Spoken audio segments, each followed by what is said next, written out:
Hi everyone, this is a technical analysis on USDJPY. Let's start with some fundamental background first.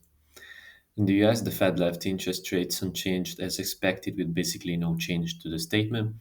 The dot plots still show the three rate cuts for 2024, and the economic projections were upgraded with growth and inflation higher and the unemployment rate lower. Fetcher Powell maintained a neutral stance as he said that it was premature to react to the recent inflation data, given possible bumps on the way to their 2% target. The US CPI and the US PPI beat expectations for the second consecutive month. The US jobless claims last week beat expectations across the board. The latest US manufacturing PMI beat expectations, while the services PMI missed slightly. Both the measures remain in expansion, though. The market expects the first rate cut in June. In Japan, the BOJ finally exited the negative interest rates policy as expected, raising interest rates by 10 basis points, bringing the rate to a target between 0.0 and 0.10%. Moreover, the central bank scrapped the yield curve control and the ETF purchases, while maintaining QE in place as expected. The latest unemployment rate remained unchanged, hovering around cycle lows. The Japanese PMIs improved further for both the manufacturing and services measures, although the former remains in contractionary territory.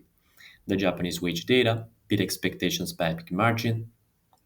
The Japanese CPI came in line with expectations, and the market expects another rate hike from the BOJ this year, although the timing remains uncertain. Now, on the daily chart, we can see that USD/JPY is consolidating just beneath a crucial resistance level at 151.92. In fact, we can notice that the pair has formed this big ascending triangle, and a break above the resistance could trigger a strong move to the upside.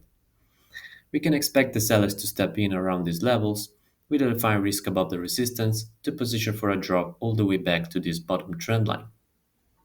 The buyers, on the other hand, will want to see the price breaking higher to increase the bullish bets and target new highs. On the 4-hour chart, we can see that the price recently broke out of this trend line that was defining the uptrend since the 146.50 level.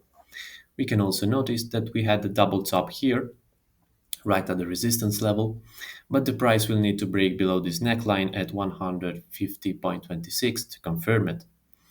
This recent breakout should point to at least a pullback into the neckline, but the consolidation skewed the picture, so this might end up being a fake breakout.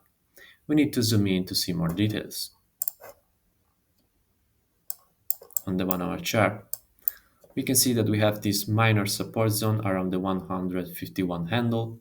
The sellers will want to see the price breaking this support to pile in with more conviction into the neckline, targeting a break below it. The buyers, on the other hand, will likely continue to step in around these levels and increase the bullish bets as soon as we get a breakout above this resistance.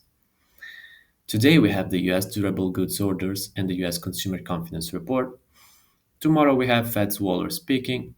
On Thursday, we get the latest US jobless claims figures, while on Friday, we conclude the week with the Tokyo CPI, the US PCE, and Fisher Powell.